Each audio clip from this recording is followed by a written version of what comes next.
hiéroglyphes. Oui, mais ça, c'est à cause des pharaons, parce qu'ils ne voulaient pas Non, mais une orientation.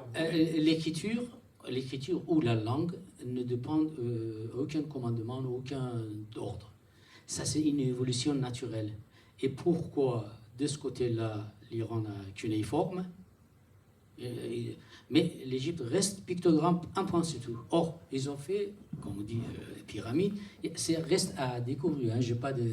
mais ça aussi, c'est une question. Peut-être Gabriel va dire quelques mots. Moi, je ne peux pas me prononcer non plus sur des questions aussi lourdes de legs des anciens chercheurs. Ce que j'ai en vue, c'est simplement un petit repérage. Vous connaissez le nom de Jean Bottero, ça vous dit certainement quelque chose, qui écrit... Ça marche. Ça marche. Ah bon, je suis plus... Mais je vais vous assourdir. Alors, Jean Bottero, il se penche sur la période de moins 4000, c'est-à-dire à 6000 ans d'aujourd'hui, si tu peux compter par là. Et je pense à ce livre qui s'appelle Le Moyen-Orient et nous. Ça date d'une vingtaine d'années. Jean Bottero donc s'occupe de la période la plus ancienne, autour de 4000 avant.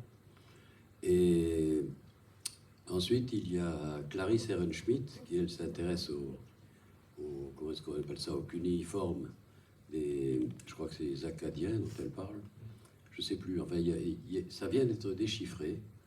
Cette histoire de cunéiforme était un clou dans le talon des chercheurs depuis des dizaines d'années. Ils ne connaissaient qu'un tiers de l'alphabet. Et puis, il y a quelques années, je pense une dizaine d'années, oui, je me souviens plus du chercheur, excusez-moi, qui a opéré cette percée dans la connaissance. Il a déchiffré. Et donc, on se retrouve maintenant avec toute une quantité invraisemblable d'archives, comme d'habitude, de documents archivistiques, si vous préférez, qu'il va falloir tous repasser à la moulinette en fonction des derniers filtres qu'on a mis au jour. Et donc, c'est une chose. Alors, Bottero, Ehrenschmidt, et il y a un troisième auteur qui est Jean-Pierre Vernant. Et vous connaissez aussi Jean-Pierre Vernant, donc sur le mythe et pensée chez les Grecs, par exemple, qui n'est pas sans rapport avec tout ce qui a été dit. Comment dire, je dirais juste une chose un petit peu provocante. Jean-Pierre Vernant, qui était venu à Montpellier à l'époque, il avait fait une conférence au JAM. Et au cours de cette conférence, mais il a répété le même péché, si je puis dire, de taquinerie. Hein. C'est une moquerie qu'il faisait. Il disait, moi j'étais athée, agnostique, sans aucun engagement religieux. Et savez-vous, et j'étais au Parti communiste, ajoutait-il, avec un sourire en coin, et savez-vous ce qui m'a converti? Il ne disait pas à quoi. Savez-vous ce qui m'a converti? C'est la religion grecque. En étudiant la religion grecque, alors c'est un effet, je ne reste pas ici dans les linéaments des recherches historiques dites savantes, mais il voulait dire par là que comment? Il voulait transmettre par là, c'est plus profond. Le fait que la religion, c'est une dévotion, c'est une forme de dévotion, on en parlait tout à l'heure, c'est une façon par exemple, je suis pieusement amoureux de mes parents, et j'ai une piété filiale à leur égard. C'est ça la religion. Et Vernant l'avait compris, et il le disait à sa façon, avec d'autres mots. Et je pense que c'est une des choses majeures qui doivent nous guider quand on essaie d'aborder ce qu'il reste des civilisations passées. Il nous reste des alphabets qu'on ne comprend pas ou qu'on comprendra. Il nous reste des systèmes de construction. Il y en a qui se sont cassés les dents à un moment, messieurs les architectes, pour résoudre la quadrature du dôme de Sainte-Sophie. Vous connaissez tous Istanbul. Donc le dôme, comment faire tenir? C'est un miracle que ce truc-là ne tombe pas sur la tête, quoi. Il y a quand même 58 mètres. Comment est-ce que ça tient? Par des clés de voûte, j'imagine.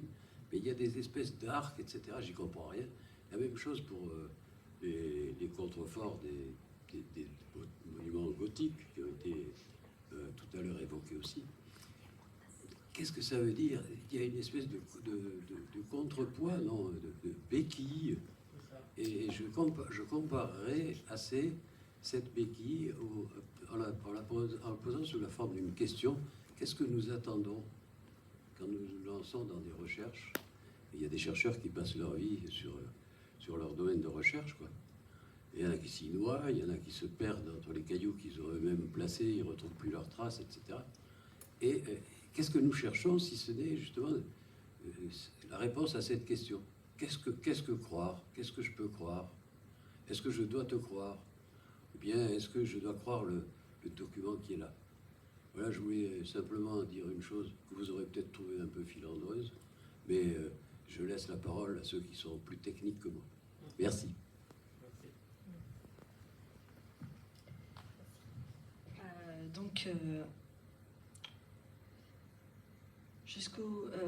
C'est le style syncrétique de l'islam en Perse qui porte le nom jusqu'en 651 jusqu'au Xe siècle, le style caucasanien. Entre le XIe et le XIIIe siècle, la Perse vit un âge d'or culturel.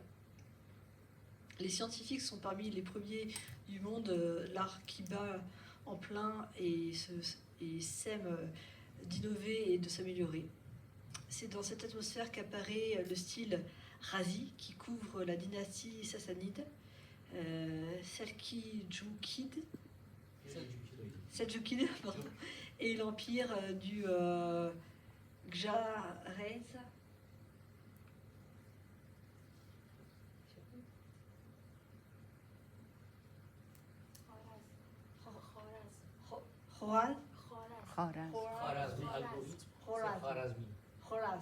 Khorazm, merci. L'empire du Khorazm. La tempête a balayé la Perse entre 1919 et 1921. Là, c'est l'arrivée de Gengis Khan. La horde des Mongols de Gengis Khan ravage le pays, massacre des milliers d'habitants et rase des villes entières qui dévastent les campagnes. Ouais. Merci Mongols. Cette catastrophe est une époque sombre pour le pays et pour cet art.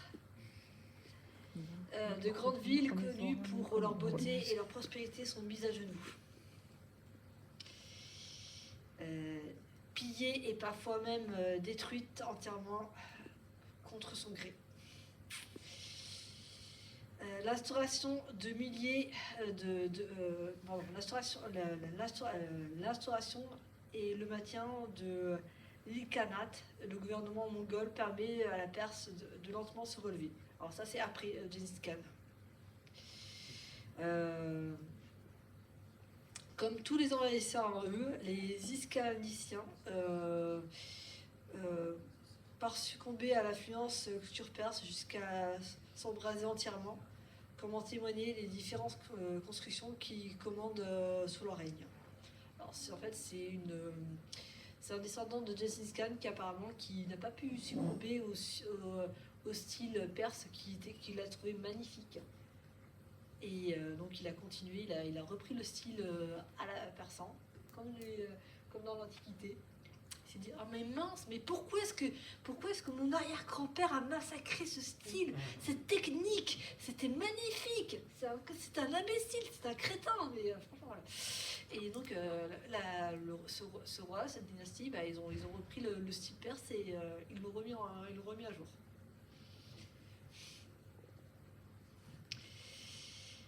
Et on peut faire aussi une comparaison avec la période du bouddhisme en Inde, sous la même dynastie. Pour l'architecture. Il faut attendre la fin des divisions internes de la Perse pour voir de nouveau l'art et l'architecture. Tamerlan, le conquérant des Turco-Mongols, sème la mort et la destruction encore une fois pour de nombreux endroits, particulièrement en Perse, où il est détruit de grandes parties dont l'Ispahan. Cependant, les hommes ont été intéressés par les arts et les autres architectures. Encore une fois, pour dire que l'art et l'architecture a toujours été la connaissance et la culture a toujours été un des points important de la Perse pour rester immortel. Hein. C'est assez ironique. Il fit départer de nombreux artisans, architectes et savants dans la capitale de Samarcande, au nord de la Perse. C'est ainsi qu'il s'inspira de l'apparition de la Renaissance timouride, un nouveau souffle pour l'art des siècles de grandes difficultés. Le régistant de Samarcande, composé de 3 madrasas établissant des enseignements religieux. Les travaux de cette place commencèrent sous l'impulsion de Tamerlan, qui souhaitait faire de sa ville un centre religieux et intellectuel du premier ordre. L'art et l'architecture sous la dynastie des Safavides.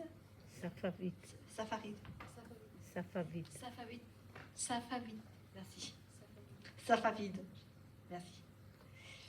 Premier Shah de Perse, turc ottoman, qui succédèrent aux Turcs timourides en 1501. Encore, ils ont pris les techniques persans parce que franchement, ils trouvaient que c'était magnifique et que Gengis Khan ainsi que les prédécesseurs avaient été vraiment ignobles de massacrer les techniques perses parce que c'était une œuvre d'art, immortelle et incomparable. Le style Isfahani est le dernier et le plus récent de style traditionnel de l'architecture perse. Ce style est divisé selon les différentes dynasties qui ont participé, à savoir les Zafash.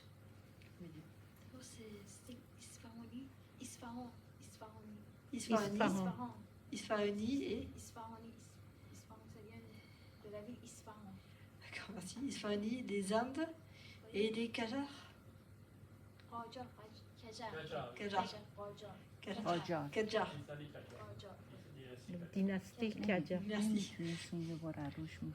Revenons sur sur les Safavides, arrive au point en 501 et remplaçant ainsi les descendants de Tamerlan. La première dynastie perse régnant sur le pays depuis la chute des Sassanides en 900 ans plus tôt.